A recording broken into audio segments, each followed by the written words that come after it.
Ah, beleza? Tô voltando aqui. Tô no mesmo lugar do vídeo anterior, óbvio. Às vezes eu até troco de camiseta pra parecer que eu tô em outro dia, em outro vídeo, sabe? Mas o que importa mesmo é eu fazer esses vídeos aqui e tentar ensinar um pouco do que vai me ajudar na prova. Agora eu vou falar um pouco aí da história das constituições brasileiras. De uma forma bem sintética, só pra gente entender contexto e o que estava acontecendo no Brasil. Então, primeiro, a gente fala que em matéria de Constituição, o Brasil só fez sucesso, o Brasil só estourou mesmo na Constituição Federal de 88.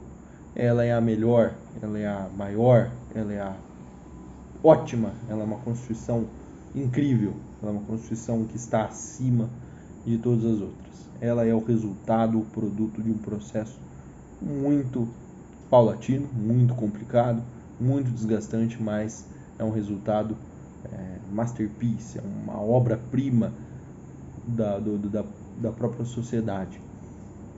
Isso porque a gente começa lá em 1824, quando a gente traz a Constituição do Império. Ela surge logo após a independência do Brasil, da metrópole. E essa Constituição foi uma Constituição que não encerrou a monarquia, mas nós temos com essa Constituição a monarquia constitucional. Isto porque o monarca, que no Brasil, receoso pela perda do poder, optou aí pela monarquia constitucional. Mas não só. Os partidos, as classes políticas que se espalhavam ali pelo país, em vista desse rompimento com a metrópole e receosos, ansiosos por receber poder, estavam ali pressionando o monarca para que lhes outorgasse poder. Por isso que a Constituição foi uma monarquia constitucional, mas ela estipulou ali 3 poderes, com uma pequena diferença. Nós tínhamos poder executivo, legislativo e judiciário, mas não só. O monarca, receoso com essa perda de poder, instituiu o 4º poder, o poder moderador, que poderia sim caçar, invalidar os atos praticados pelos outros poderes. Então, o 4º poder, que é o poder moderador, poderia cercear o exercício dos outros 3 poderes. Quando a gente fala na Constituição de 1824, estamos falando nem de um projeto de Constituição, né? Porque sequer pode ser uma Constituição. Mas, em 1891, promulga-se a primeira Constituição Popular, a primeira Constituição promulgada, a Constituição Republicana. Essa Constituição, aí sim, ela vai lá e extingue o poder moderador, amplia o voto, institui Estado laico e simboliza o rompimento com a monarquia. Essa Constituição foi ser substituída em 1934, quando, depois de intensas tensões políticas no Brasil, assume Getúlio Vargas como presidente, né? Primeiro ali num governo provisório, depois num governo regido pela própria Constituição, chamado de governo constitucional. Com Getúlio Vargas opera-se o fim do Brasil agrário, o fim da República Velha. Essa Constituição, a Constituição de 1934, ela surge num contexto de revolução, ela surge num contexto de mudança na sociedade por conta aí da Revolução de 1930. E Getúlio Vargas, na figura de um governo populista, inspirado na Constituição alemã, depois do governo provisório, promulga um texto constitucional mais moderno, um texto constitucional mais revolucionário, mais progressista, que contemplou leis trabalhistas, direitos democráticos como ampliação do voto, nacionalismo econômico com a industrialização do Brasil. Getúlio Vargas, em toda a sua trajetória como político, foi responsável pela implementação da Siderúrgica Nacional, da Petrobras, da Fábrica Nacional de Motores, que fabrica os gloriosos Fenemês, e através da Constituição de 34, Getúlio Vargas dá início ao período conhecido como governo constitucional. Entretanto, esse populismo do Getúlio Vargas gerou tensão política e esse desgaste político levou Getúlio Vargas a dar um golpe de Estado, sob o fundamento de uma ameaça de invasão comunista no Brasil. Essa ameaça comunista foi escancarada à população por meio da descoberta do Plano Cohen. Getúlio Vargas, de posse do Plano Cohen, viu o que é o Plano Cohen. O Plano Cohen é um plano de invasão comunista e dominação comunista do Brasil.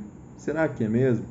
O Plano Cohen era um documento forjado por aliados de Getúlio Vargas para parecer que o Brasil seria dominado pelos comunistas, e isso criaram um pretexto para que Getúlio Vargas desse um golpe de Estado.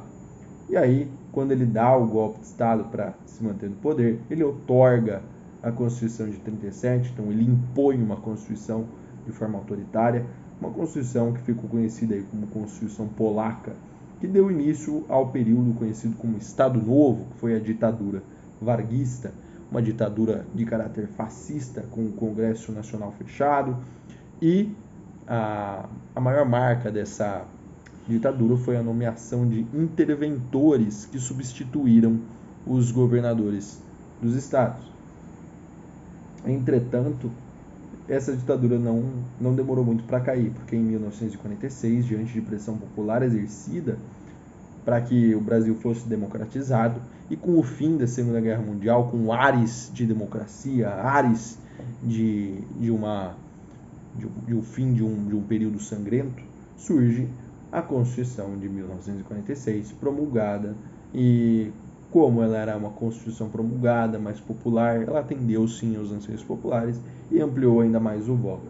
Sob o manto desta Constituição, vem aí Eurico Gaspar Dutra como presidente. Seu mandato se encerra em 1951. Há vários presidentes que governaram sob o manto dessa Constituição.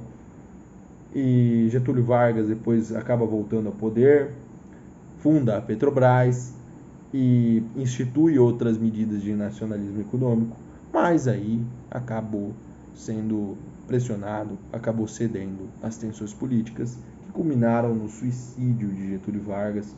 Leiam a carta de despedida, a carta testamento de Getúlio Vargas, porque é muito bonita mesmo.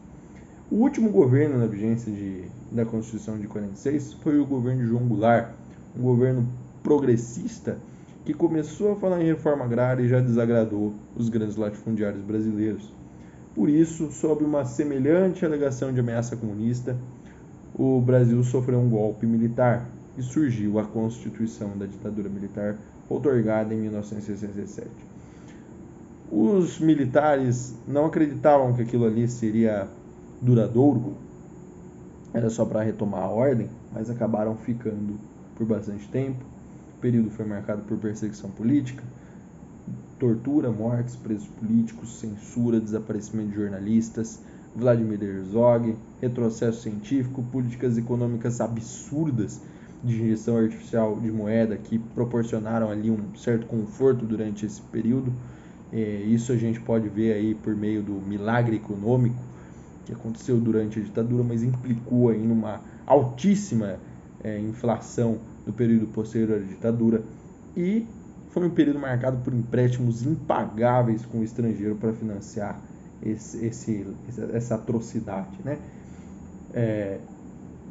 Não só, mas em 1969 surge mais uma Constituição que foi uma réplica da Constituição de 67, só que um pouquinho mais intensa, que deu início aí ao período conhecido como Anos de Chumbo no Brasil, o período mais repressivo da ditadura militar brasileira, porque houve a edição do Ato Institucional 5, que ampliou poderes do Estado, suspendeu o direito de habeas corpus. Então poderiam me prender que eu não poderia impetrar um habeas corpus, não poderia impetrar um remédio para defender-me dessa prisão ilegal, e excluiu da apreciação do Poder Judiciário qualquer ato que fosse praticado sob o manto desse ato institucional. Então nem o Poder Judiciário poderia sustar, poderia invalidar, poderia derrubar atos que fossem praticados na vigência sob o manto, sob a proteção do ato institucional, sim. Por isso